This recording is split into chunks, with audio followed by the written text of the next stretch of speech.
आज हम बात करेंगे संविधान की प्रस्तावना के बारे में। यदि हम प्रस्तावना की बात करते हैं तो सर्वप्रथम इसे अमेरिका के संविधान में सम्मिलित किया गया था। इसके बाद कई अन्य देशों ने भी इसे अपने संविधान में शामिल किया। इसके साथ ही भारत ने भी इसे अन्य देशों की तरह ही अपने संविधान में शामिल किया। प्रस्तावना को संविधान का परिचय अथवा भूमिका कहते हैं। इसमें संविधान का सार निहित होता है।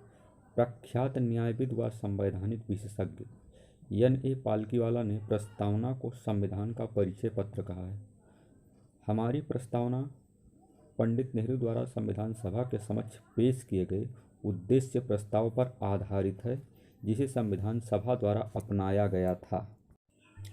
हम भारत के लोग भारत को एक संपूर्ण प्रभुत्व संपन्न समाजवादी धर्मनिरपेक्ष लोकतंत्रात्मक गणराज्य बनाने के लिए तथा उसके समस्त नागरिकों को सामाजिक, आर्थिक और राजनैतिक न्याय, विचार, अभिव्यक्ति, विश्वास, धर्म और उपासना की स्वतंत्रता, प्रतिष्ठा और अवसर की समता प्राप्त कराने के लिए तथा व्यक्ति की गरिमा और राष्ट्र की एकता तथा अखंडता सुनिश्चित करने वाला बंधुत्व बढ़ाने के लिए दृढ़ संकल्पित होकर अपनी इस संविधान सभा में आज दिनांक 26 नवंबर 1949 को एतद द्वारा इस संविधान को अंगीकृत, अधिनियमित और आत्म अर्पित करते हैं। हम बात करेंगे प्रस्तावना के तत्वों के बारे में।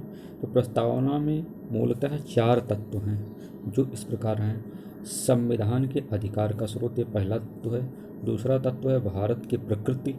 तीसरा तत्व है संविधान के उद्देश्य। अब हम इस और चौथा तत्व है संविधान लागू होने की तिथि। अब हम इसके बारे में चर्चा करेंगे विस्तार से।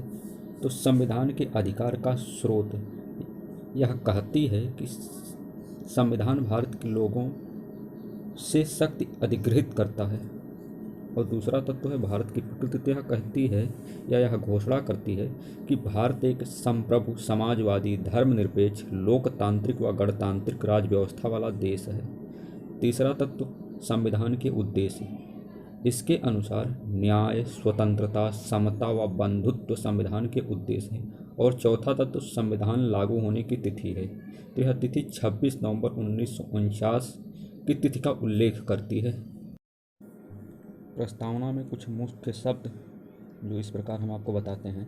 संप्रभुता, समाजवादी, धर्मनिरपेक्ष, लोकतांत्रिक, गणतंत्र, न्याय, स्वतंत्रता, समता, बंधुत्व, ये संविधान के प्रस्तावना के मुख्य शब्द हैं। अब हम प्रस्तावना के महत्व के बारे में चर्चा करेंगे। प्रस्तावना में उस आधारभूत दर्शन और राजनीति, धार्मिक व नैतिक मूल्यों का उल्लेख है जो हमारे संविधान के आधार हैं। इसमें संविधान सभा की महान और आदर्श सोच उल्लिखित है।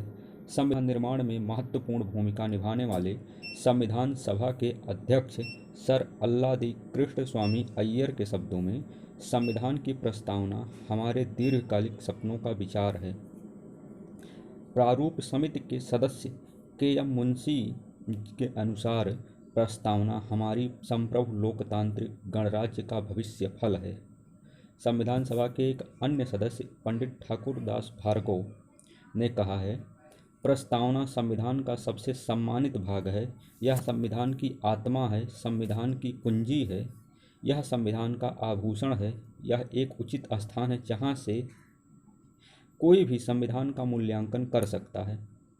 आगे हम चलते हैं। सुप्रसिद्ध अंग्रेज राजनीति शास्त्री सर अर्नेस्ट बार्कर संविधान की प्रस्तावना लिखने वालों को राजनीतिक बुद्धिजीवी कहकर अपना सम्मान देते हैं। वह प्रस्तावना को संविधान का कुंजी नोट कहते हैं। वह प्रस्तावना के पाठ से प्रभावित होकर अपनी प्रसिद्ध पुस्तक principle of social and political theory में की शुरुआत में इसका उल्लेख किया है।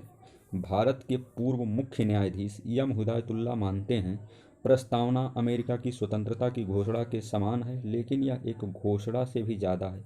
यह हमारे संविधान की आत्मा है, जिसमें हमारे राजनीतिक तौर तरीकों को भी दर्शाया गया है। इसमें गंभीर संकल्प हैं जिन्हें एक क्रांति ही परिवर्तित कर सकती है।